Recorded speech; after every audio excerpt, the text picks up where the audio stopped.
நிறைய தமிழ் புலவர்கள்லாம் வந்து ரொம்ப பேசுறது கிடையாது. தேவாரத்துல கூட பார்த்தா கூட அந்த ஆன்மீக அனுபவத்தை பத்தியோ ஞானசம்பந்தரோ நாவுக்கரசரோ ரொம்ப சொல்லியிருக்க மாட்டாங்க.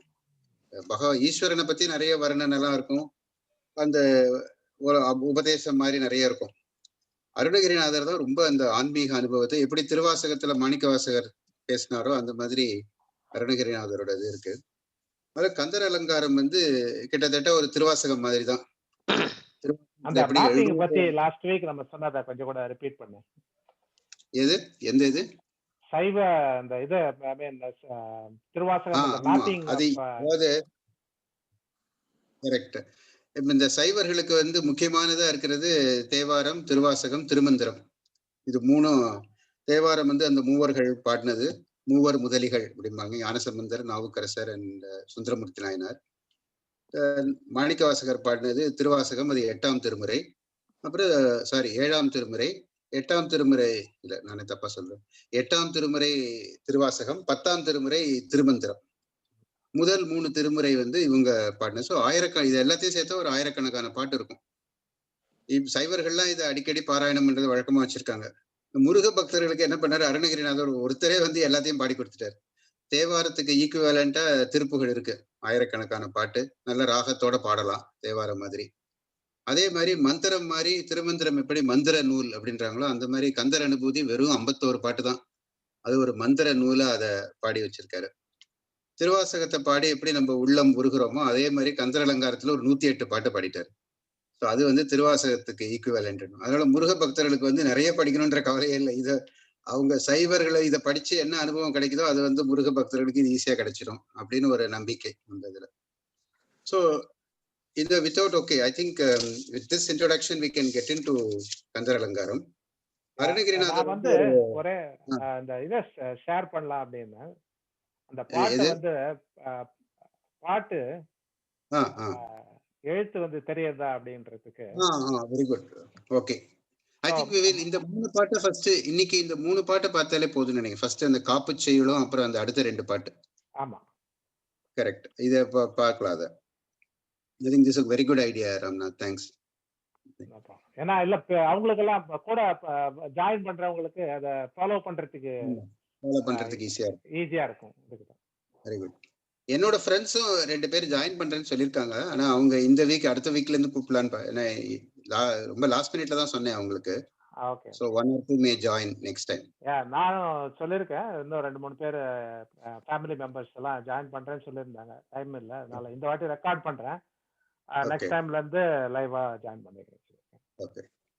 சோ இன்னும் ஒரே ஒரு பாயிண்ட் அபவுட் அருணகிரிநாதரோட என்ன ஒரு என்னென்னலாம் பாடியிருக்காருன்னு தெரிஞ்சுக்கிட்டு அப்புறம் கந்தர் அலங்காரத்துக்கு போகலான்னு. ஃபர்ஸ்ட் அவர் பாடினது திருப்புகழ் சொல்லிட்டு, அப்புறம் வந்து திருவகுப்பு. திருவகுப்புன்றது திருப்புகழோட எக்ஸ்டென்ஷன் மாதிரி தான் இருக்கும். அது இன்னும் விஸ்தாரமா இருக்கும். அப்புறம் 3வது கந்தர் அலங்காரம், அதுதான் இப்ப நம்ம பார்க்க போறோம். 4வது கந்தர் அனுபூதி. அது நிச்சயமா அது ஒரு மந்திர நூல். நிறைய பாராயணம் பண்றவங்களுக்குலாம் அது நித்திய பாராயணம் பண்றதுக்கு ரொம்ப வசதியான நூல். 51 சின்ன சின்ன பாட்டா இருக்கும். அப்புறம் கந்தர் அந்தாதி, அது வந்து 100 பாட்டு. அந்த 100 பாட்டு வந்து பார்த்தாலே தெரியும் அருணகிரிநாதரோட புலமை. அவர் இன்னொரு புலவரோட அது கதை வந்து இன்னொரு புலவரோட அவர் வாதுக்கு போய் வில்லிபுத்தூர் அழ்வாரோட வாதத்துல போய் ஜெயிச்சதுன்னு அந்த கந்தர் அந்தாதி. காதை அறுக்கிறது கதை. ஆமா, காதை அறுக்கிறேன்னு சொல்லி அந்த வில்லிபுத்தூர் அழ்வார் சொன்னதை தடுத்து நிறுத்துறதுக்காக அவரை சேலஞ்ச் பண்றதுக்கு பாடின பாட்டுன்னு நல்லா தெரியும். ஆனா அது வந்து அப்போ அந்த மாதிரி ஒரு வில்லிபுத்தூர் அழ்வார் மாதிரி ஒரு பெரிய புலவரை சேலஞ்ச் பண்ணணும்னா எவ்வளவு கஷ்டமா பாடி இருக்கணும்னு நம்மளுக்கு தெரியும். அது அருணகிரிநாதர் அவரோட முழு திறமையும் கொண்டு வந்திருப்பாரு. ரொம்ப கஷ்டமான. ஆனா அதுலயும் வந்து இப்ப மாடர்ன் டேஸ்ல என்ன இன்ட்ரெஸ்டிங்கா இருக்குன்னா, நிறைய பேர் இந்த கந்தர் அந்தாதியை எடுத்து வச்சு அதை பப்ளிஷ் பண்றாங்க. அதை ட்ரைங் டு அண்டர்ஸ்டாண்ட். ஏன்னா ரிடில் மாதிரி ஒரு பாட்டும் ஒரு பெரிய ரிடில் மாதிரி இருக்கு. அந்த வேர்ட்ஸை கம்பைன் பண்ணது, அதுல இருந்து அவ்வளவு பியூட்டிஃபுல் மீனிங் அதுக்குள்ள அப்படியே ஒளிச்சு வச்சிருக்கிறது அதெல்லாம். ஸோ அந்த கந்தர் அந்தாதி பாடினாரு. அது ஒரு 100 பாட்டு. அப்புறம் வேல் மயில் சேவல் விருத்தம்னு ஒரு 10 பாட்டு. வேல் விருத்தம் 10 பாட்டு, மயில் விருத்தம் 10, சேவல் விருத்தம் 10ன்னு ஒரு 30 பாட்டு பாடியிருக்காரு. இதுதான் இவர் பாடினதோட 6. முருகருக்கு எப்படி 6 படை வீடுகள் இருக்கு மாதிரி அருணகிரிநாதர் பாடினது ஒரு 6 நூல்கள் அமைஞ்சிருச்சு கரெக்டா. சோ அப்புறம் வந்து இன்னொன்னு என்ன பண்ணாரு, இந்த திருப்புகள்லயே வந்து திரு எழுக்கூற்றிருக்கைன்னு ஒண்ணு பாடியிருக்காரு. திரு எழுக்கூற்றிருக்கைனா இந்த நம்பர்ஸை வச்சு விளையாடுறது. 1 2 3 அப்படின்னு வரும். அப்புறம் 1 2 3 4 3 2 1 அப்புறம் 1 2 3 4 5 4 3 2 1 இந்த மாதிரி 7 நம்பர் வரைக்கும் போகும். திரு எழுக்கூற்றிருக்கைன்னு இது வந்து நிறைய அது ஒரு அற்புதமான பாட்டு வகை அது. அதையும் பாடியிருக்காரு. அதோட பர்பஸ் என்னன்னா தேவாரத்துல ஆரம்பிக்கிறது. தேவாரத்துல அந்த மாதிரி திருஞான சம்பந்தர் வந்து ஒரு திரு எழுக்கூற்றிருக்கை பாடியிருக்காரு. பாடிட்டு அவர் என்ன சொன்னாரா, இந்த மாதிரி இந்த என்னோட என்டையர் தேவாரத்தை பாடினா என்ன பிரயோஜனம் கிடைக்குமோ அதை வந்து இந்த திரு எழுக்கூற்றிருக்கையை பாடினா கிடைச்சிரும் அப்படின்னு. ஸோ அதே பர்பஸ் இப்ப திருப்புகழ் படிக்கிறவங்களாம் அந்த மாதிரி சொல்றாங்க. திருப்புகழ் ஃபுல்லா பாட முடியலனாலும் இந்த திருவெழுக்கூற்றிருக்கையை படிச்சா திருப்புகழ் முழுசா பாடின பிரயோஜனம் கிடைக்கும் அப்படின்னு. ஸோ அது மாதிரி அதுக்கு ஒரு நல்ல இது இருக்கு. ஸோ இதுதான் அவர் கிரியேட் பண்ண இலக்கியத்தோட இது scope and reach of what Arunagirinathar has created. இந்த இதுல கந்தர் அலங்காரத்தை வந்து இந்த கட்டளை கலைத்துறையில எழுதியிருக்காரு. அதை பத்தி ஏதாவது ஜஸ்ட் அந்த இலக்கணம் அப்படிங்கிற ஆஸ்பெக்ட மட்டும் கொஞ்சம் எக்ஸ்பிளைன் பண்ணுங்க. கட்டளை கலித்துறை வந்து ரொம்ப ஒரு அது என்ன சொல்றது, ஒரு நல்ல உணர்ச்சியெல்லாம் வெளிப்படுத்துறதுக்கு ரொம்ப அழகான ஒரு அமைப்பு அது. அண்ட் இப்ப வெண்பா எப்படி ஒரு சுருக்கமா சொல்றதுக்கு, அதே மாதிரி நீதி நெறியெல்லாம் சொல்றதுக்கு வந்து இந்த குறள் வந்து ஒரு பாதி வெண்பா தானே. குரட்பா வெண்பா இதெல்லாம் ஒரு நீதியை சொல்றதுக்கு ரொம்ப அழகா இருக்கும். கட்டளை கலித்துறை வந்து நல்ல உணர்ச்சியை வெளிப்படுத்துறதுக்கு ரொம்ப ஒரு அழகான சாதனம். இந்த பாட்டெல்லாம் பார்த்தாலே தெரியும். அதாவது இது என்ன சொல்லுவாங்க இலக்கணம்னா எழுத்தெண்ணி பாடுதல் அப்படின்னு. அது எழுத்து எண்ணி பார்த்தா கூட கரெக்டா வரணும். அது வந்து ஒரு வரியில வந்து ஒரு லைன்ல வந்து 16 எழுத்து இருக்கணும். ஒரு லைன்ல 16 எழுத்து இருக்கணும். சோ மொத்தம் கூட்டி பார்த்தா 64 எழுத்து வரணும். அதாவது அ ட ல அந்த மாதிரி நம்ம ஒண்ணு கவுண்ட் பண்ணா கூட மெய் எழுத்தெல்லாம் கவுண்ட் பண்ணக்கூடாது. சாரி.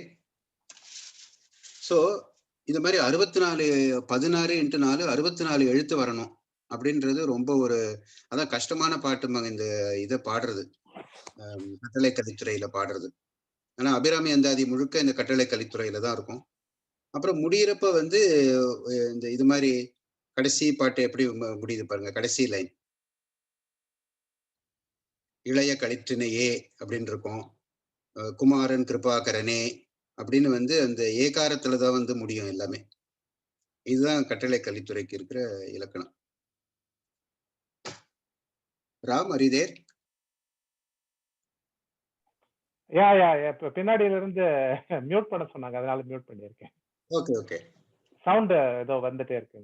சவுண்ட் வருது. ஓகே சோ அதுதான் கட்டளை கலித்துறையோட இலக்கணம். சோ இது ரொம்ப ஒரு கடின, ரொம்ப அதாவது புதுசா கவிதை எழுதுறவங்களுக்கு ரொம்ப கஷ்டமானது. யாரும் அவ்வளவு சீக்கிரம் எழுத முடியாது. பட் நிறைய இந்த பக்தி இலக்கியத்துல ரொம்ப காமனா யூஸ் பண்ணதுதான். திவ்ய பிரபந்தத்திலேயே நிறைய இருக்கும். அபிராமி அந்தாதி முழுக்க கட்டளை கலித்துறை, கந்தர் அலங்காரம் கட்டளை கலித்துறை. பாட்டுக்கு போயிடலாமா? செய்யுளுக்கு போயிடலாம். Okay. I am glad you are asking. Actually, I wanted it to be a discussion only. So இது வரைக்கும் நான் இன்ட்ரோடக்ஷன் கொடுத்துட்டேன். பாட்டை வந்து அதுல இருக்கிற அர்த்தத்தை நம்ம சிந்திக்கிறப்ப ஐ திங்க் நம்மளோட அனுபவத்தை எல்லாரும் ஷேர் பண்ணிக்கிட்டாலும் நல்லா இருக்கும். கரெக்ட். எல்லாரும் வாய மூடிட்டு தான் கேட்கணும்னு அவசியம் இல்ல. கொஞ்சம் பேசினாலும் பரவாயில்ல. கரெக்ட். பேசினா பரவாயில்ல, நல்லா இருக்கும் எனக்கும். ஓகே. ஸோ ஃபர்ஸ்ட் வந்து காப்புச்செயுள் விநாயகர் மேல பாடுறாரு. அடலருணை திருக்கோபுரத்தே அந்த வாயிலுக்கு வடவருகில் சென்று கண்டுகொண்டேன், வருவார் தலையில் தடபடன படுகுட்டுடன் சர்க்கரை மொக்கிய கை கடதட கும்ப களிற்றுக்கு இளைய களிற்றினையே. இது பாட்டோட பிகினிங் பார்த்தாலே இன்னொரு சந்தோஷத்தோட அருணகிரிநாதர் ஆரம்பிக்கிற மாதிரி இருக்கு. அப்படிமா அந்த வார்த்தையை கவனிச்சிங்கன்னா, அந்த வடவருகில் சென்று கண்டுகொண்டேன், நான் பார்த்துட்டேன் அப்படின்ற மாதிரி ஒரு சந்தோஷத்துல அப்படியே ஆரம்பிக்கிறாரு. நான் போய் அவரை பார்த்துட்டேன், அவரை தரிசனம் பண்ணிட்டேன் அப்படின்னு. யாருன்னா ஆக்சுவலி முருகரை தான் சொல்றாரு. ஆனா இங்க விநாயகரை சொல்றப்ப மறைமுகமா தான் விநாயகரை சொல்றாரு. ஏன்னா அவரு முருகரையே தவிர வேற எதையுமே நினைக்க மாட்டாரு. யாரை நினைச்சாலும் திருப்பி கொண்டாந்து முருகர் கிட்ட கொண்டாந்து கனெக்ட் பண்ணிடுவார். அதனால காப்புச்செயல்ல கூட முழுசா விநாயகருக்கு சொல்லாம அந்த விநாயகர் அப்படின்னு சொல்லி அவரை டெஸ்கிரைப் பண்ணிட்டு அந்த விநாயகருக்கு பக்கத்துல இருக்க முருகரை போய் நான் பார்த்துட்டேன் அப்படின்றாரு. இது அவர்கிட்ட இருக்கிற ஒரு அழகான இது. அது அந்த முருகரை வந்து மறக்கவே மாட்டாரு எல்லா பாட்டுலயும் அப்படின்னு. சோ ஆரம்பிக்கிறப்ப அடல் அருணை அப்படின்னா திருவண்ணாமலையை பத்தி தான் ஆரம்பிக்கிறாரு. அடல்னா வீரம். ஸோ வீரம் நிறைந்த திருவண்ணாமலை அப்படின்னு, வீரர்கள் நிறைந்த திருவண்ணாமலை அப்படின்னு ஆரம்பிக்கிறார். அது என்ன வீரம்னா, ஆப்வியஸ்லி இட்ஸ் நாட் போர் புரிகிற வீரம் இல்லை, அது அந்த மெய்ஞான வீரம். ஏன்னா திருவண்ணாமலையில வந்து அந்த ட்ரெடிஷன், அந்த ரிஷிஸ் இருந்த ட்ரெடிஷன் இப்ப ரமண மகரிஷி வரைக்கும், அதுக்கப்புறம் இந்த யோகி ராம் சரத்குமார் வரைக்கும் அப்படியே வந்துகிட்டே இருக்கு. அதுதான் வந்து அந்த வீரர்கள் நிறைந்த திருவண்ணாமலை அப்படின்னு அவரு அருணகிரிநாதர் சொன்ன வார்த்தை இன்னி வரைக்கும் அப்படியே அந்த மெய்ஞான வீரர்கள் இருந்துட்டு இருக்க மாதிரியே இருக்கு இன்னும். சோ முதல்ல அடல் அருணை அப்படின்னு அந்த ஊரை பத்தி சொன்னாரு. அப்புறம் அந்த ஊர்ல இருக்க கோபுரம், அந்த கோயிலோட கோபுரம், திருக்கோபுரம் அப்படின்னு கோபுரத்தை சொல்லிட்டு, அந்த கோபுரத்தை அந்த வாயிலுக்கு வடவருகில் சென்று கொண்டு கொண்டேன். அந்த வாயில் அப்படின்னா இதை என்ன ரெண்டு அர்த்தம் சொல்றாங்க. ஒண்ணு அந்த வாயில் அப்படின்னா உள் வாயில், அந்தம்னா உள்ள இருக்கிறது தானே, அதனால அந்த வாயில்னு வச்சுக்கலாம். இல்லாட்டி அந்தம்னா அழகுன்னு ஒரு அர்த்தம் இருக்கு. ஸோ அந்த வாயிலுக்குன்னா ரொம்ப அழகான வாசல், அந்த கோபுரத்தோட அழகான வாசலுக்கு வடவருகில் சென்று கண்டு கொண்டேன். அந்த கோயில்ல வடக்கு பக்கம் விநாயகரும் தெற்கு பக்கம் முருகரும் இருக்கிறாங்க. ஸோ அவங்களுக்கு பேரே வந்து அந்த முருகருக்கு கோபுரத்து இளையனார் அப்படின்னு பேர் வச்சிருக்காங்க, கோபுரத்து இளையனார் அப்படின்னு. ஸோ அந்த வடவருகில் சென்று நான் பார்த்துட்டேன் அப்படின்னு சொல்லிட்டு இப்ப வந்து விநாயகரை டெஸ்கிரைப் பண்றாரு. வருவார் தலையில் தடபடன படு குட்டுடன், வரவங்க எல்லாம் தடபடன் தலையில குட்டிக்கிறாங்க. அந்த அவர் என்ன பண்றாருன்னா சர்க்கரையை கையில நிறைய வச்சிட்டு இருக்காரு. சர்க்கரை முக்கிய கை, அவர் கையில வந்து முழுக்க சர்க்கரைனா இனிப்பு. ஸோ மோதகத்தை சொல்ற மாதிரி வச்சுக்கலாம் சர்க்கரைன்னு. இதுக்கு உள்ள அர்த்தம் சொல்றப்ப என்ன சொல்றாங்க, இது ஆன்ம போதம், ஆன்ம ஞானம். இந்த நூல் முழுக்க ஆன்ம ஞானத்தை சொல்ற நூல் தான். அந்த ஆன்ம ஞானத்துக்கு அடையாளமா இங்க சர்க்கரை அப்படின்னு சொல்லியிருக்காரு. சர்க்கரைன்றது இந்த ஆன்ம ஞானம். அந்த முக்கிய கை கடதட கும்பக்களிற்றுக்கு இளைய களிற்றினையே. கடதட கும்பம்னா மத நீர் வழிகிற கும்பம், இந்த யானைக்கு இருக்கிற மத்தகம்ன்றாங்க. ஸோ அதுல வந்து எப்போ மத நீர் ஒழுகிக்கிட்டே இருக்குமா, அந்த மத நீர் வந்து விநாயகரை பத்தி சொல்றப்போ அவரோட கருணைக்கு அடையாளம். அந்த கடதட கும்ப களிற்றுக்கு இளைய களிற்றினையே, அவரு ஒரு களிறு, அந்த யானையோட இளைய களிறு. இவரும் முருகரும் ஒரு களிறு தான், இவரும் ஒரு யானை மாதிரி தான். ஸோ அந்த விநாயகரோட தம்பியை வந்து நான் பார்த்துட்டேன் அப்படின்றதுல இந்த காப்புச்செய்யுள் ஆரம்பிக்கும். இன்ஃபேக்ட் இந்த கௌமாரம் அப்படின்ற இதுல இத அழகா பாடி இருக்காங்க. இந்த இத I'll try to play it. Maybe ஒரு 2 minutes, 1 minute தான் ஆகும் அது. Let's listen to that. Let me try.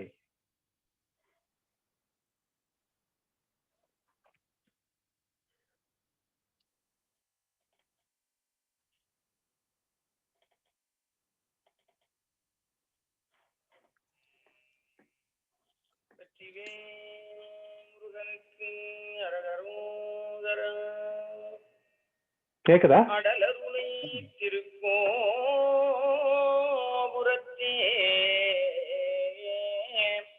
அந்த வாயிலுக்கு வடவருகி சென்று கண்டு கொண்டேன். வருவாதலையில்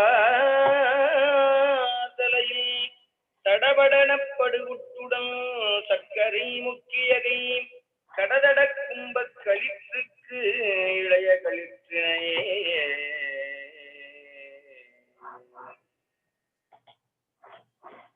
கேட்டா தெரியல. எனிவே ரொம்ப இல்ல ரொம்ப நல்லா இருந்தது, கேட்டேன், ரொம்ப அழகா இருந்தது. Okay. So I think that's a good idea.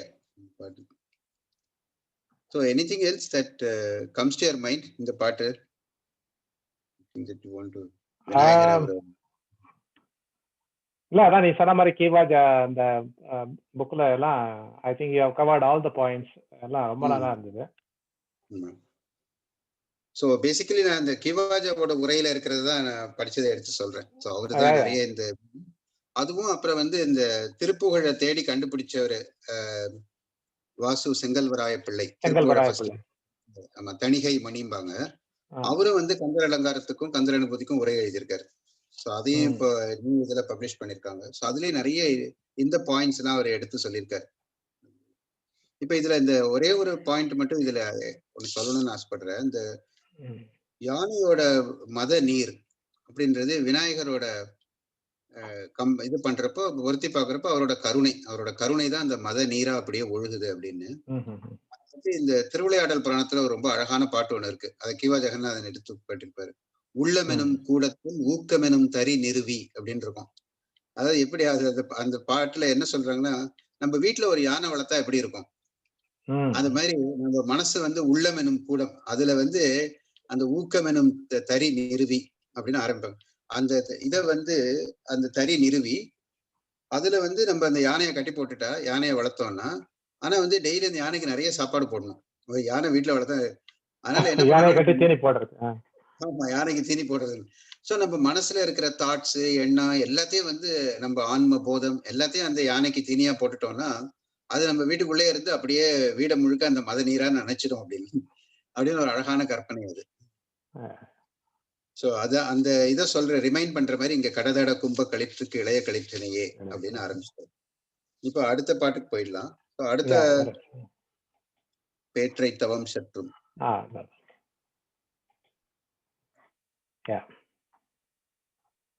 இது ரொம்ப அழகான பாட்டு, பேற்றை தவம் சற்றும்ன்றது. டெய்லி கந்தர் அலங்காரத்துல இருந்து கொஞ்சம் பாட்டு சொல்லணும் அப்படின்னு நம்ம மனசுல வச்சுக்கிட்டா இந்த பாட்டு டெஃபினட்டா சொல்லலாம். இந்த ஃபர்ஸ்ட் பாட்டு டெய்லி மைண்ட்ல சொல்லிக்கிறதுக்கு ரொம்ப அழகான பாட்டு. இன்ஃபேக்ட் ப்ராஜெக்ட் மதுரையில ஒரு புக்கு பார்த்தேன். அதுல வந்து இந்த எதெல்லாம் பாராயணத்துக்குரியது தினம் சொல்றதுக்கு அப்படின்னு சொல்லி ஒரு 7-8 பாடல் எடுத்து போட்டிருக்காங்க. முடிஞ்சாது அப்புறமா நம்ம குரூப்ல ஷேர் பண்றேன். அதுவும் பார்க்கலாம். நான் என்னோட பர்சனல் எக்ஸ்பீரியன்ஸ்ல டெய்லி படிக்கிறதுக்காக என்ன பண்ணுவேன், நானே உட்காந்து திருப்புகள்ல இருந்து ஒரு 12 பாட்டு ஒன்று காம்பினேஷன் ட்ரை பண்ணி பார்த்துக்கிட்டே இருப்பேன். முதல்ல ஒரு 24 பாட்டு பாடலான்னு செலக்ட் பண்ணி, ரொம்ப டைம் ஆச்சுன்னா சரி ஒரு 12 பாட்டு பாடலாம். அதே மாதிரி கந்தர் அலங்காரத்துல இருந்தும் ஒரு 12 பாட்டு எடுத்து வச்சுக்கிட்டு பாடலாம். 2-3 ரொம்ப அழகா இருக்கும். சோ இதுல ஃபர்ஸ்ட் பாட்டுல பேற்றை தவம் சற்றும் இல்லாத என்னை பிரபஞ்சம் என்னும் சேற்றை கழிய வழிவிட்டவா, செஞ்சடாடவிமேல் ஆற்றை பணியை இதழியை தும்பையை அம்புலியின் கீற்றை புனைந்த பெருமான் குமாரன் கிருபாகரனே அப்படின்னு ஆரம்பிக்கிறாரு. இதுக்கு தலைப்பு வந்து தன் அனுபவம் கூறினது அப்படின்னு போட்டாங்க. அவரோட அனுபவத்தை, அருணகிரிநாதரோட அனுபவத்தை தான் பேச போறாரு முழுக்க. சோ ஃபர்ஸ்ட் பாட்டே அவரோட அனுபவத்தை சொன்ன மாதிரிதான் ஆரம்பிக்கிறாரு. அதுல என்னன்னா, பேற்றை தவம் சற்றும், பேரு தவம் அப்படின்னு 2 விஷயம் சொல்றாரு. ஸோ நம்ம எல்லாருமே நம்மளே சொன்ன, லைஃப்ல ஒருத்தர் முன்னுக்கு வந்துட்டான்னா 2 வேணும். ஒண்ணு அவனுக்கு அதிர்ஷ்டம் இருக்கணும், இல்லாட்டி அவன் நிறைய முயற்சி செஞ்சிருக்கணும். ஸோ ஆன்மீக வாழ்க்கையிலே அந்த மாதிரிதான், ஏதாவது ஒரு ஜென்மத்துல செஞ்ச அந்த பாக்கியம், அந்த பேரு அது இருக்கணும், இல்லாட்டி இந்த ஜென்மத்துல நிறைய தவம் செஞ்சிருக்கணும். ஆனா இவர் அருணகிரிநாதர் என்ன சொல்றாரு, எனக்கு 2மே கிடையாது, அது சற்றும் இல்லாத, கொஞ்சம் கூட கிடையாது 2மே. அப்படி இருந்தும் அந்த முருகர் என்ன பண்ணாரு, பிரபஞ்சம் என்னும் சேற்றை கழிய வழிவிட்டவா, இந்த பிரபஞ்சம் ஆற அந்த சேத்துல இருந்து என்னை தப்பிக்க வச்சுட்டாரு. இந்த சேரு வந்து போற மாதிரி பண்ணிட்டாரு. சேத்துலதான் நம்ம எல்லாம் மாட்டிட்டு இருக்கோம், அந்த பிரபஞ்சம் என்னும் சேரு. அதுல இருந்து என்ன வழிவிட்டவா அப்படின்னு முடியுது. இது வந்து ஒரு யுனிக் எக்ஸ்பிரஷன். இது கட்டளை கலித்துறையில நிறைய இந்த மாதிரி பார்க்க முடியும். வழிவிட்டவா அப்படின்னு முடிச்சாங்கன்னா, வழிவிட்டவாறுதான் என்னே அப்படின்னு அர்த்தம் பண்ணிக்கணும். ஐயோ இப்படி வழிவிட்டுட்டாரு, அதை பத்தி நான் எப்படி சொல்றது அப்படின்றது. அதாவது அந்த அனுபவ அதிசயத்துல அப்படியே வார்த்தை எல்லாம் நின்று போயிடுதுன்றாங்க. சில சமயம் ரொம்ப எக்ஸ்ட்ரீம் ஒரு இதை சொல்ல வரப்ப வார்த்தை அப்படியே நின்றுடும்பாங்க. அது மாதிரி வார்த்தை அப்படியே நின்றுடும். வழிவிட்டவாறுதான் என்னே அப்படின்னு சொல்லாம வழிவிட்டவா அப்படின்னு முடிச்சிருவாரு. கடைசி பாட்டுல சிவாஜா வந்து இந்த சஞ்சித கர்மா, ஆகாமி கர்மா அப்படிங்கறது ரொம்ப அழகா எக்ஸ்பிளைன் பண்ணிருக்காரு அந்த பிரபஞ்சம் அப்படின்ற இடத்துல. if you remember அத சொல்லலாம். சோ அதுல அவர் என்ன சொன்னாரோ, thanks for Poynting out Ramnath. Actually இந்த பிரபஞ்சம் என்னும் சேரு அப்படின்னு சொல்றதுக்கு அவர் சொல்லுங்க, இந்த நம்ம எல்லாம் வந்து சேர்த்து தானே பூசிக்கிறோம் அந்த உலகத்துல வந்து அப்படின்னு. அதுக்கு வந்து நம்ம எல்லாருமே 3 கர்மா இருக்கு, பிராரப்த கர்மம், சஞ்சித கர்மம், ஆகாமிய கர்மம் அப்படின்னு. சஞ்சிதம்ன்றது நம்ம எல்லாரும் சேர்த்து வச்சிருக்க சொத்து மாதிரி, நம்ம சேர்த்து வச்சிருக்க கர்ம வினை. அது நிறைய இருக்கு. ஆனா இந்த பிறவியில வரப்ப அது எல்லாத்தையும் அனுபவிக்க முடியாதுன்னு கொஞ்சம் மட்டும், சரி இந்த இதை மட்டும் போய் செலவு பண்ணிட்டு வா அப்படின்னு, கிரெடிட் கார்டுல இந்த மாசம் பில்லு இவ்வளவு கட்டினா போதுன்ற மாதிரி, நிறைய இருந்தாலும் மினிமம் அமௌண்ட் டியூ அப்படின்னு கிரெடிட் கார்டுல சொல்ற மாதிரி, என்டையர் சஞ்சித்தை கழிக்க முடியாது, இந்த பிராரப்தத்தை மட்டும் இந்த பிறவியில போய் கழிச்சிட்டு வா அப்படின்னு கடவுள் அனுப்புறாரு. ஆனா நம்ம என்ன பண்றோமோ அது ஆப்போசிட்டா பண்ணி, அந்த பிராரப்தத்தை கழிக்கிறதுக்கு பதிலா மறுபடியும் இன்னும் புதுசா வினையெல்லாம் சேர்த்துக்கிறோம் நம்ம. அதுக்குதான் ஆகாமிய வினைன்னு பேரு. சோ இதுக்குதான் அந்த உதாரணமே தமிழ்ல ஒரு பழமொழி இருக்கு, குளிக்க போய் சேத்த பூசிக்கிட்ட மாதிரி அப்படின்னு. அவன் போன பர்பஸ் வந்து குளிக்கிறதுக்கான, இன்னும் நிறைய சேத்த பூசிக்கிட்டு வந்துட்டான் அப்படின்னு. அது மாதிரி உலகம்ன்றது அந்த மாதிரி ஒரு சேருதான், பிரபஞ்சம் என்னும் சேரு. ஸோ அந்த ஆகாமிய கர்மம் இன்னும் நம்மளுக்கு சேர்ந்துடுறதுனால இந்த சேரு மேல ஒட்டிக்குது. ஆனா எனக்கோ வந்து பேரும் இல்ல, தவமும் இல்ல. அப்படி இருந்தும் என்ன அந்த ஃபுல்லா அந்த சேற்றை கழிய அந்த பகவான் வந்து பண்ணிட்டாரு அப்படின்னு. ஏன் அந்த மாதிரி பண்ணாரு அப்படின்னு கேட்டா, அதுக்கு கடைசியில என்ன சொல்ற, கிருபாகரனே அப்படின்னு. ஏன்னா அவன் ரொம்ப கிருபாகரன், கருணை நிறைந்தவன். அந்த கருணைக்கு அடையாளம் தான் எனக்கு எதுவும் இல்லைன்னா கூட என்ன இந்த மாதிரி பண்ணிட்டான் அப்படின்னு. சோ இது வந்து இந்த ஃபர்ஸ்ட் பாட்டே பார்த்தீங்கன்னா நம்மளுக்கு எல்லாம் ஒரு நம்பிக்கை ஊட்டுற பாட்டு மாதிரி பாடியிருக்காரு. ஏன்னா ஒன்னும் நம்ம என்ன குவாலிஃபிகேஷன் இருக்கு நம்மளுக்கு அப்படின்னு நினைச்சுக்கிட்டே நம்ம ஆரம்பிச்சா கூட எனக்கே என்ன குவாலிஃபிகேஷனும் கிடையாது. ஆனா முருகர் வந்து என்ன இந்த மாதிரி பண்ணிட்டாரு அப்படின்னு ஒரு சந்தோஷத்தை சொல்ற மாதிரி. அப்புறம் அடுத்தது முருகரை இப்ப டிஸ்கிரைப் பண்ண போறாரு. இங்கேயே பார்த்தா இன்ட்ரெஸ்டிங்கா முருகரை பத்தி சொல்லவே இல்லை, சிவபெருமானை பத்தி சொல்லிட்டு போன பாட்டுல எப்படி பிள்ளையார பத்தி சொன்னாரோ இந்த பாட்டு சிவபெருமான்ல ஆரம்பிக்குது. சிவபெருமானை பத்தி சொல்லிட்டு அந்த கீற்றை புனைந்த பெருமான் குமாரன், குமாரன்ற ஒரு வார்த்தை தான் முருகரை பத்தின வார்த்தை, மத்த எல்லாமே வந்து சிவபெருமானை பத்தினது. செஞ்சடாடவி மேல் அப்படின்னா அவருடைய சிவந்த சடை முடியில ஆற்றை 5 விஷயம் சொல்றாரு. ஆற்றை, பணியை, இதழியை, தும்பையை, அம்புலியின் கீற்றை.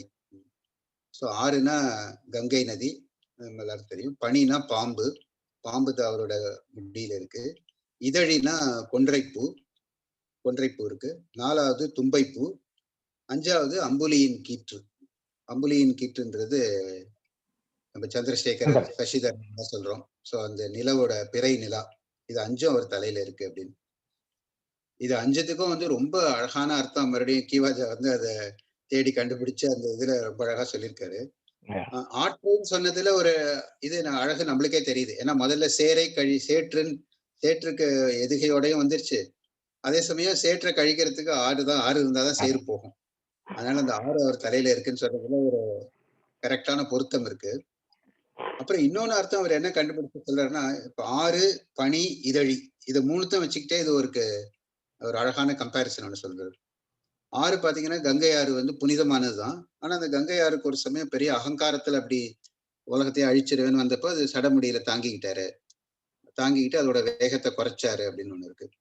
பாம்பு எப்படி அவர் தலைக்கு ஏறிச்சுன்னா, இந்த ரிஷிகள்லாம், தாருகாவனத்து ரிஷிகள்லாம் யாகம் செஞ்சு ஒன்னொன்னா சிவபெருமான் மேல அழிக்கிறதுக்காக ஏவுறாங்க. அப்ப இந்த பாம்பு அந்த மாதிரி வர்றதுதான், சிவபெருமானை அழிக்கிறதுக்காக விஷத்தை கக்கிக்கிட்டு வருது. அதை எடுத்து தலையில வச்சுக்கிட்டாரு. 3வது இதழி. இதழின்றது இந்த கொன்றைப்பூ, ரொம்ப அழகான பூ. அது பார்த்தா ஓம் வடிவத்துல இருக்குமா. ஸோ அதனால அதுக்கு பிரணவ புஷ்பம் அப்படின்னு பேரு. ரொம்ப பாக்குறதுக்கு அழகா சிவப்பா பெருசா இருக்கும். ஸோ பிரணவ புஷ்பம். இது 3த்தையும் தலையில வச்சுக்கிட்டதுல இருந்து என்ன இண்டிகேஷன் பண்றாருன்னா, இதழியை பார்த்தாலே தெரியுது. அதாவது பிறவியிலேயே ரொம்ப தூய்மையா இருந்து சாத்விக குணத்திலேயே எப்பவுமே இருக்கிறவங்க, அவங்களையும் அவர் ஏத்துக்கிறாரு. 2வது வந்து ஆறு, கங்கை.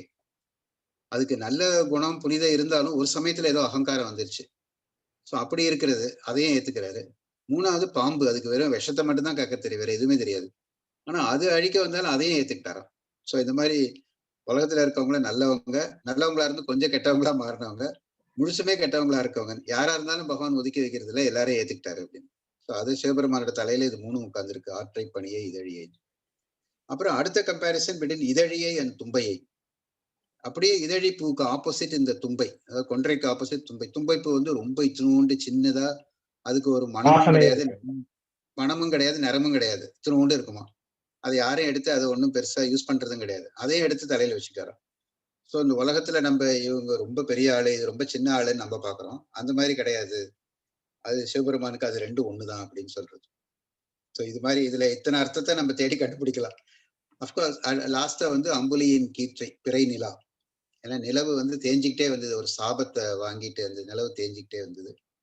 அந்த மாதிரி நம்ம கஷ்டப்பட்டு ரொம்ப துயரத்துல மங்கி போயிட்டு இருக்கவங்களையும் சிவபெருமான் வந்து ஏத்துக்கிட்டு அவங்களுக்கு ஒரு வாழ்வு கொடுக்குறாரு, புது வாழ்வு கொடுக்கறதுன்னு சொல்றாங்க. அந்த மாதிரி இந்த நிலவுக்கு ஒரு வாழ்வு கொடுத்த மாதிரி அது அப்படின்னு.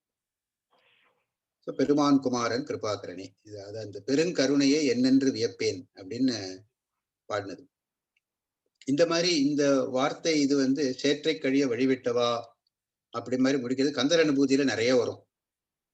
ஏன்னா அது ஃபுல்லா அனுபூதியை பத்தி சொன்னதுதான். அதுல வந்து நிறைய என்னென்று கூறி வியப்பேன் அப்படின்னு இருக்கும். இதுதான் இந்த ஃபர்ஸ்ட் பார்ட். இதுல நிறைய இன்னொரு அர்த்தம் இன்னும் என்ன அழகா பார்க்கலாம். சைவ சித்தாந்தத்துல சொல்ற முக்கியமான கருத்தும் இதுல வந்துருச்சு அப்படின்னு. என்ன சொல்லுவாங்க, இந்த பசுபதி பாசம் அப்படின்னு 3 சொல்றது. பசுன்றது இந்த உலக உயிர்கள், பாசம்ன்றது அந்த நம்மளோட வினை அந்த வலை, மாய வலை. அப்புறம் பதின்றது சிவபெருமான், பசுபத்தின்னு அவருக்கு பேரு. இது 3 பார்த்தா அந்த பாட்டுல அதோட தீம் பார்த்தா இதுதான். ஏன்னா எண்ணெய் பேற்றும் தவம் சற்றும் இல்லாத எண்ணெய், அதுதான் வந்து பசு, இந்த உயிர் இந்த இதுல மாட்டிக்கிட்டு இருக்கிறது. அது வந்து பசு. பிரபஞ்சம் என்னும் சேரு, அதுதான் பாசம். பிரபஞ்சம் என்னும் சேரு பாசம். பதி யாருன்னு இதுலயே சொல்லிட்டார். சிவபெருமான், சிவபெருமானுடைய குமாரன், இவங்கதான் பதி. அதனால பசுபதி பாச ஞானம் அது முழுக்க இந்த பாட்டுல, அதுதான் சைவ சித்தாந்தத்தோட மெயின் ஃபவுண்டேஷன். அது இந்த பாட்டுல வந்துருச்சு. இந்த பாட்டு இப்ப பாடி கேட்டுலமா ரம்நாத்?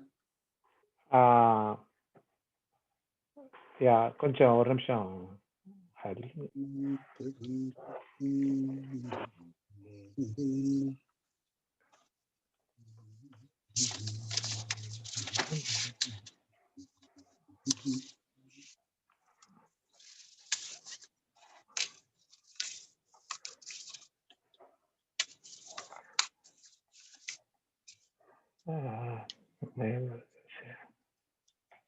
திருஅலங்காரம் பேற்றை.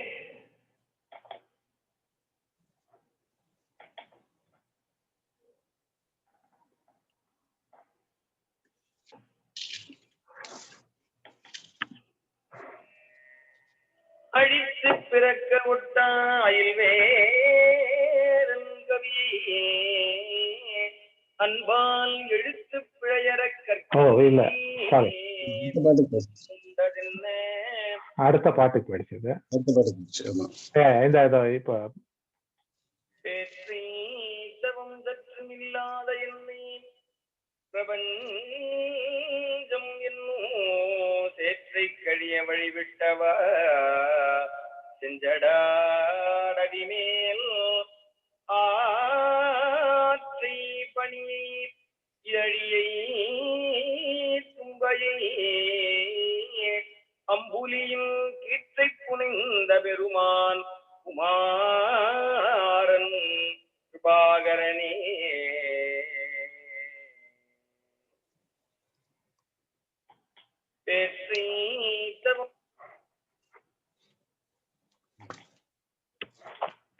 கேட்டுக்கல?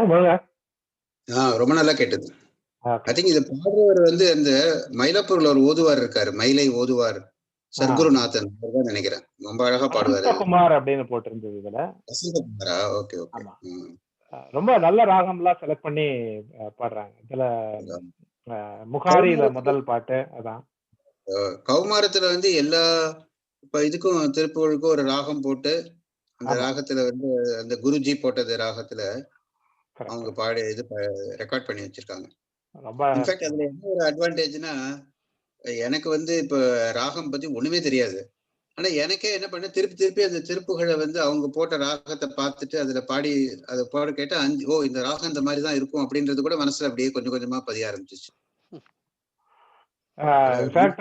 ராஜேஷ் எல்லாம் நல்ல ஞானம் உள்ளவர்.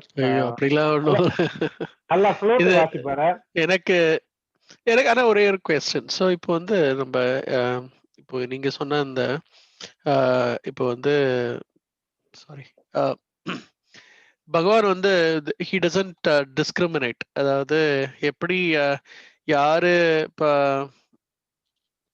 ஆற்றை பணியை இதழியை தும்பையை, ஸோ இதழி தும்பை ரெண்டுமே வந்து கம்ப்ளீட்லி கான்ட்ராஸ்டிங்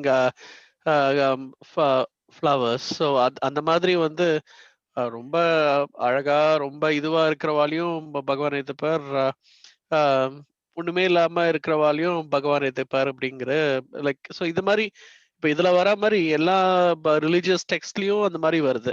அப்புறம் ஏன் வந்து நம்ம where did we lose track that இந்த மாதிரி வந்து இந்த காஸ்டிசம் இந்த மாதிரி ஒருத்தர் ஒதுக்கி வைக்கிறது இதெல்லாம் how did it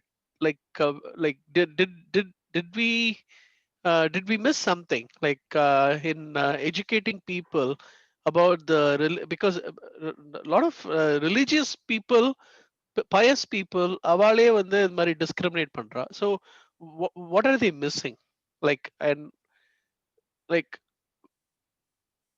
Sorry, just நீங்க அந்த இது பத்தி சொன்னபோது I just wanted to ask இந்த எங்க where did we lose அப்படின்னு எனக்கு ஒரு இது.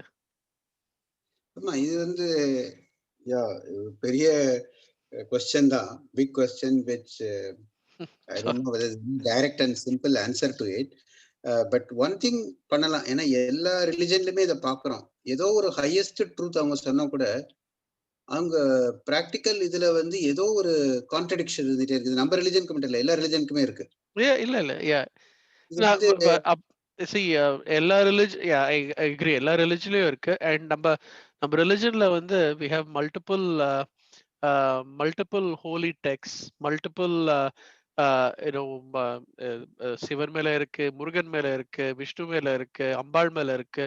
எல்லா இதுலயும் வந்து ஒரு the text does not it says நீ யாருமே வந்து பகவான் கிட்ட சரணாகதி அடைஞ்சா he is there to protect அப்படிங்கிறது தான் வந்து நான் ரொம்ப இதுவா சொல்றேன், சிம்பிளா சொல்றேன்.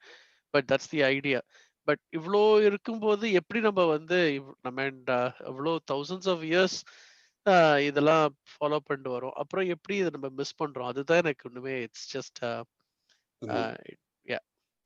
இல்ல இது நல்ல கேள்வி, எல்லார் மனசுலயும் இருக்க கேள்விதான். ஏன்னா என்னோட இப்ப சில்ட்ரன் எல்லாம் கூட இதுதான் கேட்பாங்க. சரி, நீங்க இவ்வளவு சொல்றீங்க, நம்ம மதத்துல இருக்கு, ஏன் வந்து நம்ம கல்ச்சர்ல அந்த மாதிரி இப்ப வந்தது, அப்ப காஸ்ட் பேஸ்ட் டிஸ்கிரிமினேஷன்லாம் எப்படி வந்தது? ஏன்னா நம்ம ஆன்ம ஒருமைப்பாடை பத்தி நம்ம இதுல சொன்ன மாதிரி வேற எந்த இதுலயும் இல்லை. வேதாந்தத்துல எல்லா ஆன்மாவும் ஒண்ணுதான். இதுலயும் சைவ சித்தாந்தத்திலயும் பதி பசு அப்படின்னா எல்லாம் அந்த பசு வந்து கேரக்டரிஸ்டிக்ஸ் எல்லாத்துக்கும் சேம் இப்படின்னு சொல்லி இருந்தா கூட அவங்க நடைமுறைப்படுத்துறப்ப ஏதோ அந்த சோசியலாஜிக்கல் சிஸ்டம் ஃபர்ஸ்ட் கிரியேட் பண்ணப்ப ஏதோ ஒரு பேசிஸ்ல கிரியேட் பண்ணியிருந்திருப்பாங்க. தப்பா கரெக்டோ, அது வந்து ரொம்ப டிஜெனரேட் ஆகி டிகிரேட் ஆகி இன்னும் அந்த காஸ்டிசம், அப்புறம் வந்து அந்த ஃபாரின் ரூல் சப்ரஷன்லாம் வந்து அது இன்னும் ஹார்டன் ஆகி, அப்புறம் அந்த எக்கனாமிக் ஆப்பர்ச்சுனிட்டிஸ்க்காக அடிச்சுக்கிறப்போ அது இன்னும் ரொம்ப ஜாஸ்தியாகி அப்படியே ரொம்ப ரிஜிட் ஆயிடுச்சு இப்போ. ஸோ அது என்ன அதுன்னு சொல்ல முடியாது. எல்லாம் வந்து ஏதோ ஒரு அது பிரபஞ்சம் என்னும் சேருன்னு அவர் சொன்ன மாதிரி அது ஏதோ அந்த சேரோட கேரக்டரிஸ்டிக் மாதிரி ஆயிடுச்சுன்னு தான் வச்சுக்கணும். இன்ஃபேக்ட் சைவ வைஷ்ணவ சண்டையே ரொம்ப நாளைக்கு தமிழ்நாட்டில் நடந்திருக்கு. அந்த ராஜா பாண்டியனோ இல்ல சேரனோ சோழனோ எந்த இதை ஆதரிக்கிறாங்களோ, சைவத்தை ஆதரிச்சா சைவம் தழைத்தது, வைணவத்தை ஆதரிச்சா வைணவம் தழைத்தது, அந்த அது ஒரு பக்கம் இருந்தது. அதுக்கு முன்னாடி பார்த்தோன்னா சமணம் பௌத்தம் அதுவுமே ரொம்ப நாளைக்கு தமிழ்நாட்டுல ஆதிக்கம் செலுத்தி இருக்கு. ஸோ இதெல்லாம் ஒரு மாதிரி எவல்யூஷனரி தான். ஒன்றும் முதல்ல இருந்தே நம்ம இப்படிதான் காஸ்ட் எல்லாரையும் டிஸ்கிரிமினேட் பண்ணினோம்னு சொல்றதுக்கும் ஆதாரம் இல்லை. ராஜராஜ சோழன் வந்து இப்ப கூட நிறைய கான்ட்ரவர்சி எல்லாம் வந்தது. அந்த காலத்துல அடிமைப்படுத்தி அவங்களெல்லாம் குடும்பப்படுத்தி தான் அந்த தஞ்சை பெரிய கோயில் கட்டினார் அப்படின்ற மாதிரி. அதுக்குள்ள ஒரு வியூ பாயிண்ட் ஒன்னு சொல்றேன். எக்ஸ்ட்ரீம் சொல்லல, இது ஒரு வியூ பாயிண்ட். நான் ஃபுல்லா அக்செப்ட் பண்ணிக்கிறேன்ல, இருந்தாலும் சொல்றேன். இப்ப நம்ம இதுல ஃபைனலி நம்ம வேதாந்தத்துல அத்வைத சித்தாந்தத்துல என்ன சொல்றாரு ஆதிசங்கர், எல்லாமே ஒரு உலகமே ஒரு கனவு தான் அப்படிங்கிறார். சோ இந்த கனவுல வந்து கனவை போய் எப்படி கரெக்ட் பண்ண முடியும்? நம்ம கனவுல என்னென்னவோ நடக்குது இல்லையா? சோ கனவுல நடக்குது எல்லாமே அது ஒரு மாயை தான். இது போய் சோ அதனால உலகத்துல இவ்வளவு கொடுமை இருக்கே, இவ்வளவு அநீதி இருக்கே, இவ்வளவு இப்படி ஆயிடுச்சே அப்படின்னு நம்ம சொல்ற கவலைப்படுறோம். பட் இந்த ஆன்மீக வாழ்க்கையில என்ன சொல்றாங்க, சரி நீ அதை பத்தி நினைச்சு கவலைப்படாத, ஏன்னா அதே ஒரு கனவு தான். இந்த கனவுல இருந்து நீ விழிப்பட்டு வெளியில வரதுக்கு தான் நம்ம ஆன்மீக முயற்சியே பண்றோம். அதையே நம்ம போய் இவ்வளவு, ஆனா இது சொல்றது பார்த்தா அப்ப வந்து எஸ்கேபிஸ்ட் ஆட்டிடியூட் மாதிரி இருக்கும். அதுக்காக தான் நான் அந்த குவாலிஃபிகேஷனோட சொல்றேன், எஸ்கேபிஸ்ட். இப்ப யங்ஸ்டர்ஸ்லாம் இதை போய் சொன்னா அது வந்து இதெல்லாம் எஸ்கேபிஸ்ட் ஆட்டிடியூட்ன்றவாங்க ரொம்ப சிம்பிளா. பட் நம்ம ஆன்மீக இதுல அப்படிதான் இருக்கு. எனக்கு ஒரு மென்டர் ஒருத்தர் இருக்காரு, அவர் ரொம்ப அந்த அத்வைத்த வேதாந்தத்துல ரொம்ப இறங்கி டிசிஎஸ்ல தான் வேலை பார்த்தாரு என்னோட. அவரோட இன்ஃபுளுயன்ஸ் என்கிட்ட ரொம்ப இருக்கு. பர்சனலா எனக்கு ஒரு எல்லாம் கரெக்ட் டயத்துல ஏதோ ஒரு குரு வருவாங்க மாதிரி எனக்கு அவர் மாதிரி வந்து கிடைச்சாரு. டிசிஎஸ்ல ஒரு 10 இயர்ஸ் இருந்துட்டு அப்புறம் ஒரு வேதத்தை படிக்க போறேன்னு அதுலேயே ஃபுல்லா இறங்கிட்டு இப்போ இன்னி வரைக்கும் அவர் அதுதான் இருக்கிறார். இன்ஃபேக்ட் நிறைய அவருக்கு இந்த ஸ்ருங்கேரி மடத்துல அவர் வேத பண்டிட் அவார்ட்லாம் கூட கொடுத்து எல்லாம் பண்ணாங்க. அவர் 2 PhD வாங்கி வச்சிருக்காரு. ஆனா ரொம்ப எதுவும் லெக்சரும் பண்ண மாட்டாரு, எதுவும் பண்ண மாட்டார். பர்சனலா யாராவது பேசினாதான் எங்களோட பேசுவாரு. ஐஏஎம் அஹமதாபாத்ல டாக்டரேட் வாங்கினார் அவரு. ஸோ அவர் சொல்லுவார் இந்த ஒரு அந்த அத்வைத்தத்துல ரொம்ப மூழ்கி இருந்தா. சங்கராச்சாரியரோட கமெண்ட்ரிஸ் எல்லாம் ஒரிஜினலா படிச்சு அதுல நிறைய ஆராய்ச்சி பண்ணியிருக்காரு. அது சொல்ற உலகமே இது ஒரு மாயை அப்படின்னு நம்ம சொல்றப்போ அதை ஒத்துக்கிட்டோம்னா அப்புறம் அதை போய் நம்ம என்னத்தை கரெக்ட் பண்றது அதுல அப்படின்னு கேட்பாரு. அது எனக்கு தோணிச்சு, அது ஒரு வியூ பாயிண்ட் அவ்வளவுதான். பட் நம்ம அதை we have to synchronize it with our secular attitude also. நம்ம பண்றதை பண்ணணும். அதான் கீதையில கிருஷ்ணன் சொன்ன மாதிரி, நீ என்ன பண்ணணுமோ அதை பண்ணிட்டு போ. அர்ஜுனன் சண்டை போடுற மாதிரி நீ சண்டை போடு, ஆனா என்டையர் சிச்சுவேஷனை உன்னால கண்ட்ரோல் பண்ண முடியாது, அதை நான் தான் கண்ட்ரோல் பண்றேன் அப்படின்னு. மகாபாரதத்துல அர்ஜுனன் கிட்ட சொல்ற, நீ எதுக்கு இவ்வளவு கவலைப்படுற, நீ வந்து நீ பண்ண வேண்டிய சண்டையை நீ பண்ணிடு, மற்றதெல்லாம் நான் பாத்துக்கிறேன் அப்படின்னு அப்படின்ற மாதிரி நம்ம லைஃப் எடுத்துக்க முடியும். Very true, very true. So but that's a good question. அது எல்லாரும் மைண்ட்லயும் இருக்கிற டவுட் தான் அது. ஏன் வந்து கடவுளை சொல்லிட்டு இல்ல இல்ல, important. No, the purpose is to actually discuss all these verses and whatever thoughts. Correct. அடுத்த வாட்டி இந்த பாட்டை படிக்கும் போது அட்லீஸ்ட் அந்த அன்னைக்கு ஜிஎஸோட பேசணும் அப்படின்ற ஒரு இது ஞாபகத்துக்காக வரும். இல்ல எனக்கு இது இப்ப இவர் கேட்டது எனக்கும் தோணுச்சு. ஆமா, இப்ப சொன்னோன்னு எனக்கு அது மைண்ட்ல ஆமா, டிஸ்கிரிமினேஷனை பத்தி சொல்லல. அப்ப நம்ம அதை மைண்ட்ல அட்லீஸ்ட் நம்மளாவது வச்சுக்கணும். நிறைய நம்மளே டிஸ்கிரிமினேட் பண்றோம் எல்லாரையும், இந்த ஆள் மோசமான ஆளு, இந்த ஆளு கொஞ்சம் நல்ல ஆளு தான் அப்படின்னு நம்மளே டிஸ்கிரிமினேட் பண்றோம். டிஸ்கிரிமினேஷன் குறைச்சிக்கிட்டாலே நல்லது. கரெக்ட். கொன்றையும் தும்பையும் ஒன்றா பார்க்கிற ஒரு பக்குவம் வர்றதுக்காக அட்லீஸ்ட். அடுத்த பாட்டு போயிடலாமா? சோ இன்னைக்கு கரெக்டா ஒரு 3 பாட்டு பார்த்த மாதிரி இருக்கும். 8:45 கரெக்டா இருக்கும். இன்னும் ஒரு 15 minutes. சோ இந்த ரெண்டாவது பாட்டு, இப்ப முதல் பாட்டுல அவரோட அனுபவத்தை சொன்னாரு. இப்ப ரெண்டாவது உலகுக்கு உபதேசம் பண்ற பாட்டு. சோ அழித்து பிறக்க ஒட்டா அயில்வேலன் கவியை அன்பால் எழுத்து பிழையற கற்கின்றீர் எரிமூண்டதென்ன விழித்து புகையழப் பொங்கு வெங்கூற்றன் விடுங் கயிற்றால் கழுத்தில் சுருக்கிட்டு இழுக்கும் அன்றோ கவி கற்கின்றதே. இந்த பாட்டுல இது வந்து இதெல்லாம் நம்ம நிச்சயமா இந்த காலத்துல இருக்கவங்க எல்லாம் படிச்சு கேட்டுக்கணும். ஏன்னா என்ன சொல்றாரு, முருகரோட பாட்டுன்னு சொல்றது ஆன்மீக பாடல் கூட வச்சுக்கலாம். இந்த கவிகள், இந்த கவியெல்லாம் நீங்க வந்து ஒரு அன்போட படிக்க மாட்டேன்றீங்க. அப்புறம் எப்ப படிப்பீங்க? உங்களை வந்து யமன் வந்து இழுத்துட்டு போறப்ப அப்பவே படிக்க போறீங்க அப்படின்னு கேக்குறாரு. ஸோ எல்லாருமே வந்து நம்ம தள்ளி போட்டுட்டே போறாங்களே, இதெல்லாம் எனக்கு தெரிஞ்சுக்கணும்னு ஆசையா தான் இருக்கு, ஆனா அப்புறமேல பாத்துக்கலாம்னு வச்சிருக்கேன். ராமாயணத்தை ஃபுல்லா படிக்கணும்னு எனக்கு ஆசையா இருக்கு, ஆனா இப்ப டைம் இல்லை, அப்புறமேல பாத்துக்கிறேன் அப்படின்னு நிறைய தள்ளி போடுறோம். அதைத்தான் இவர் கேட்கிறாரு.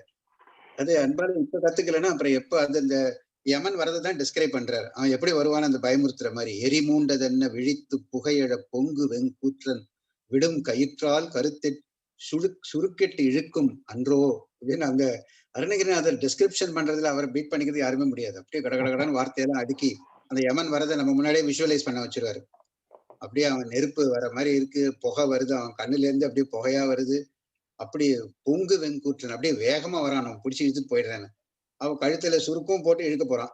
அப்ப வந்து அப்ப அந்த சமயத்துல நீங்க வந்து கவிதையை படிக்கலாம்னு ஆரம்பிக்க போறீங்க அப்படின்னு கேட்கிறாரு. இந்த இதுல ஃபர்ஸ்ட் பாட்டு என்ன சொல்றாரு, எழுத்து பிழையற கற்கின்றீர் அப்படின்னு அதையும் ரொம்ப அழகா சொல்லிட்டாரு. அதாவது இப்ப எல்லாம் எந்த படிக்கலாம்னு தெரியும் நினைக்கிறாங்க எல்லாரும், கண்ணா பின்னான்னு எல்லாம் பாட்டு கூட நிறைய நான் யூடியூப்ல கேட்கிறேன்.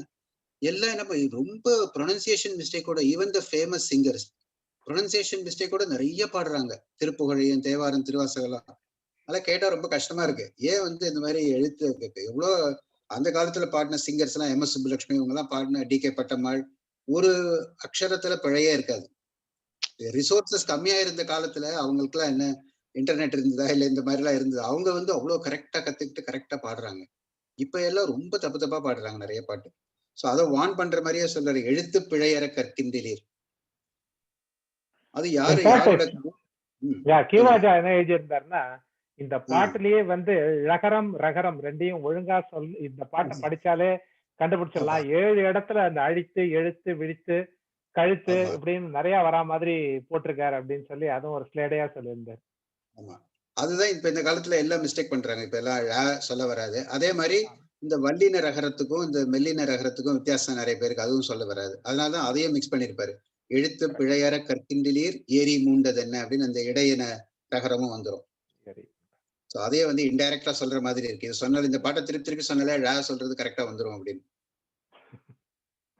இப்போ ழ சொல்றது கூட ப்ராப்ளம் இல்லை. இப்போ what I am noticing is Tamil TV சேனல்லாம் இந்த அவள்னு வருதுல, இந்த அவள் கூட சொல்ல வர மாட்டேங்குது.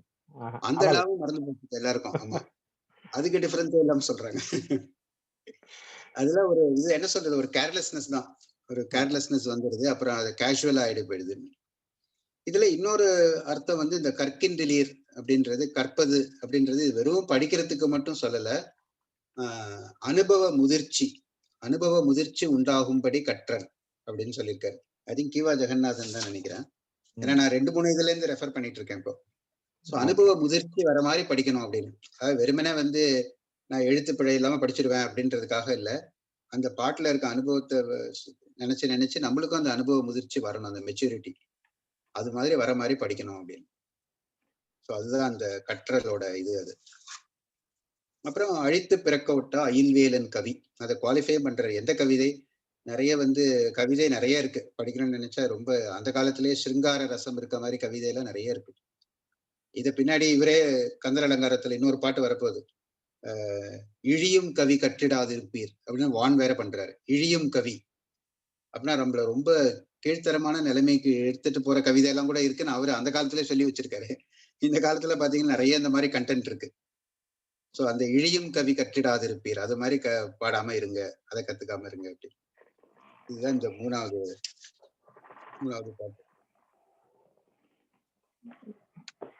பாட்டு போடலாமா?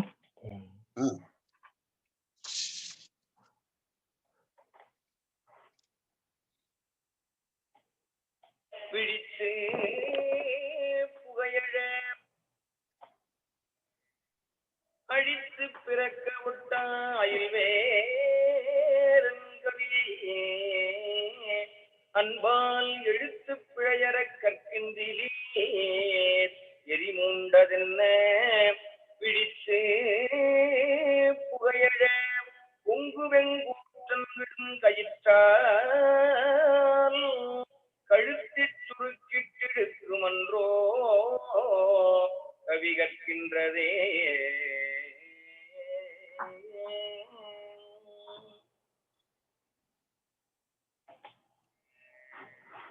அழித்து பிறக்க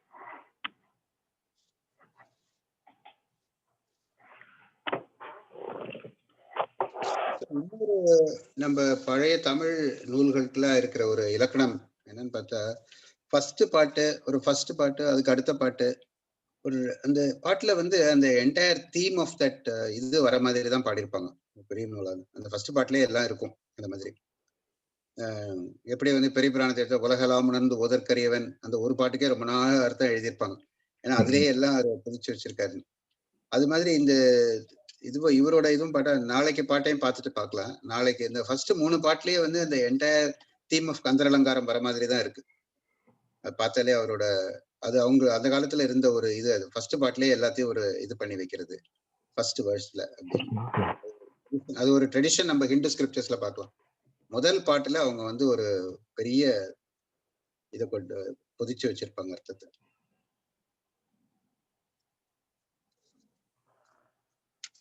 I think we have only 5 minutes, so I think we can take up the next song next time when we meet. Next week, ஆமா next week பார்க்கலாம். வேற ஏதாவது கேள்வி யாராவது இருந்தா கேட்கலாம். Rajesh, anything to share also? I mean, not be just question. Yeah, discussion. You can also then get some points. Yeah, no, but this was a very nice session. Just வந்து ரொம்ப நாள் கழிச்சு தமிழ் ஒரு அந்த அனுபவம் வந்து ரொம்ப thank you. And Ramnath, thanks for including us in this. Yeah. Actually, thanks to Ramnath for initiating this. அவர் தான் இனிஷியேட் பண்ணி இந்த இதை whole effort coordination and all that. அவர் வரலாம் சொல்லிட்டேன். இன்ஃபேக்ட் நாங்க வந்து கோபாலபுரம் ஸ்கூல்ல படிக்கும்போது மணிக்கணக்கா பீச்சுக்கு போனோம்னாக்கா தேனாம்பேட்டையில ஜிஎஸோட வீடு, அங்க போயிட்டு அவனையும் பிக்கப் பண்ணிட்டு இன்னொரு எல்லார் முரளின்னு தருவோம். 3 பேரும் கிட்டத்தட்ட ஒரு 3-4 hours we will spend. அப்ப ஃபுல்லா வெறும் இந்த மாதிரி இலக்கியம், ஆன்மீகம் இப்படிதான். ஸ்கூல் பசங்க இதெல்லாம் பேசியிருப்பாங்க அந்த காலத்துலனாக்கா என்னால நம்ப முடியல. இல்ல அதுதான் ஒரு ஃபவுண்டேஷன் நினைக்கிறேன். அந்த மாதிரி நம்ம பேச ஆரம்பிச்சதுதான் அந்த இலக்கியத்தெல்லாம் ரசிக்கிற ஒரு இதை நம்மளுக்கு கொடுத்தது. ஆமா, I am in touch with our Krishnamurthy teacher, so I will tell him this. He will be very happy. Maybe ஒரு இதுக்கு இன்வைட் பண்ணலாம், இல்ல ஒரு மீட்டிங்க்கு நான் அவரை இன்வைட் பண்ணட்டுமா நெக்ஸ்ட்? தாராளமா. I would be really thrilled to see him. அது இன்னும் அவர் நல்ல ஆக்டிவ் யங்கா இருக்கிறாரு. நல்ல லாஸ்ட் டைம் அவரு ஒரு 3 வருஷத்துக்கு முன்னாடி தான் இங்க இதுல அவர் ஒரு ஸ்கூல்ல சும்மா ஹானரரியா வந்து கொஞ்ச நாளைக்கு இங்க பக்கத்துல எங்க வீட்டுக்கு பக்கத்துல ஸ்கூல்ல டீச் பண்ணிட்டு இருக்காரு தமிழ். இப்ப வரது நிறுத்திட்டாரு. அவர் ஸ்கூலுக்கு அந்த இதுக்கு என்ன வா வந்து பேசு பசங்களோட அப்படின்னு கூப்பிட்டாரு. அப்போ போய் பேசினப்ப அப்ப இருந்து அதே ஆக்டிவோட இருக்காரு. அந்த ஸ்டூடெண்ட்ஸோட பழகிறது, அது எல்லாம் ஸ்டூடெண்ட்ஸோட ரிலேஷன்ஷிப் எல்லாம். ரெண்டு தமிழ் வாத்தியார் இருந்தாங்க நம்மளுக்கு. சேஷாத்ரிநாதன் ஒருத்தர் இருந்தாரு. கிருஷ்ணமூர்த்திக்கு அப்படியே ஆப்போசிட்.